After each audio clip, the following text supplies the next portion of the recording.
Bəli, buzda xüsusi, diqqət çəkmək lazımdır ki, insan məsələn müayinəyə gedir, instrumental müayinələr nəticəsində onda hər hansı bir xəstəlik aşkar olunur normalda, yəni nevroz olmayan bir şəxsdən gedir söhbət, hansı ki, məsələn ürəkdə hər hansı bir problem aşkar olunur ya ağciyərdə ya qarın bölgəsində ümumiyyətlə hər hansı bir fiziki xəstəlik tapılır.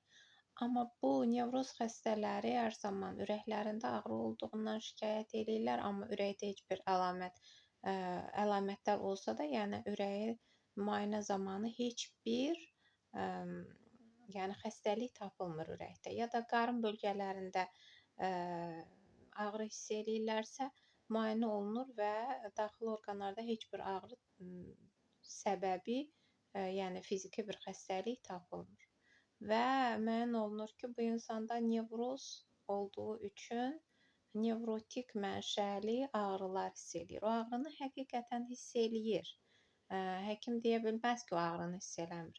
Hiss eləyir, lakin həmin ağrı fiziki xəstəliyə əsaslanan ağrı deyil.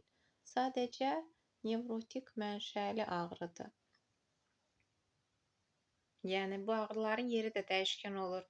Bir gün ürəyi ağrıyır, bir gün qarnı ağrıyır, bir gün böyrü ağrıyır, bir gün ayağı ağrıyır.